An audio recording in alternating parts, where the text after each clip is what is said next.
Hi, this is Reg from Geek.com here with Bethany, the Senior PR for Team 17. So I just want to have a quick conversation with you about some of the games you actually have on display here today. First and foremost, thank you very much for your time, very much appreciated. So Flockers is the big main game I suppose you're bringing this time around. Forget me if I'm wrong, is this Lemmings but with just the Super Sheep instead? It's not just that. It's Lemmings inspired gameplay, so it's like kind of classic, but it's got a twist to it. There's physics objects, contraptions, kind of like anti-gravity stuff, things you've not seen before. And yeah, it's the sheep from Worms. It's based in a Worms weapons factory, where the sheep are kind of, you know, they've had enough of being turned into weapons for these worms, so they're trying to escape, and you've got to guide them from point A to point B for a myriad of kind of crazy death trap scenarios. It's very brutal. When we had a go of it before, and it's extremely brutal. So there's a few where they kind of have to be sacrificed for the greater good of the flock, but you can complete it and save the majority of the sheep, or you can kind of scrape through and save just one of them. Yeah, that's pretty much how my playthrough ended up, and I felt so bad because one of the sheep was cowering behind the actual blade. But I think the fact you've actually got the physics engine that well, so it actually knows where the objects are, the interaction with this sheep, despite it literally just being sheep, is really, really good. Like, I felt so sorry for it when it was coming through. I mean, what was your main inspiration towards wanting to get another game out in relation towards the World Worms universe, but not actually including the worms?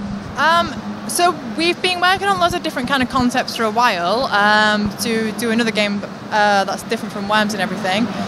We've got like a game jam team, we have lots of different kind of concepts floating about, and this is just one that we all thought worked really well and we all really enjoy playing in the studio ourselves. So yeah, fair enough. So is this only going to be available on the PC, on Steam? At the minute we're going to launch into early access in Q2.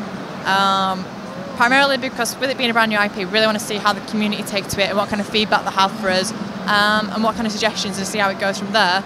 So at the minute it's going to be on PC, but then we'll see what happens from there.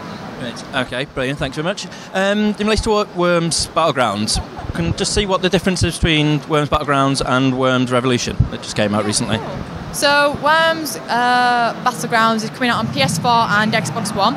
It's our very first next-gen title. So following on from Revolution, it's the same kind of classes that you met in Revolution, but they're being refined.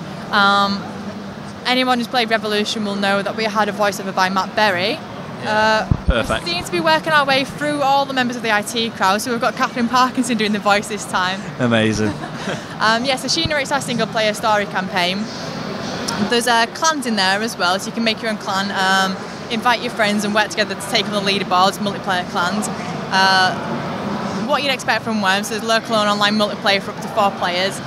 Lots of new weapons, so there's a kind of crazy stuff like a whoopsie cushion, which you throw around and gets poison everywhere, then explodes. There's like a grave digger, so once a worm's died, it's left a grave, so you can go and dig it up, and you can get like a legendary weapon from that. So like you could get like a banana bomb, or you could get a holy hand grenade from digging up this grave. So yeah, lots of crazy stuff. So it's got a little bit darker then as well, really. Traditional Team 17. Yeah, I wouldn't have it any other way. Again, you're also being a third-party publisher as well for a couple of the games out where you're representing at the moment, the Escapists. Yeah, so could you give us a little bit more information about this? Back in November that we were returning to third-party publishing, so it's something we've done in the past. So we signed up Light back in November, that was the first title we signed. It's a minimalist stealth game, and it's really cool. And then we've got the Escapists as well, and they're both on the corner, and we've got the developers for both of them as well, so I can take you around and introduce you. So yeah. It's really, I mean, I've had a quick go with the Escapists. It seems really fun, completely different again from what you usually sort of publish and put out there. I mean, I suppose now your main goal is world domination, I suppose, because you seem to be taking on quite a few of the big indie sort of teams and getting the next logical step. Yeah. Yeah, pretty much. That's fantastic. So I just want to say thanks very much for your time today. It's very much appreciated. Thank you. Cheers.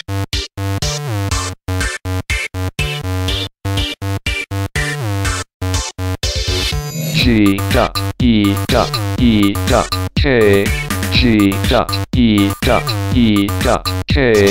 G.E.E.K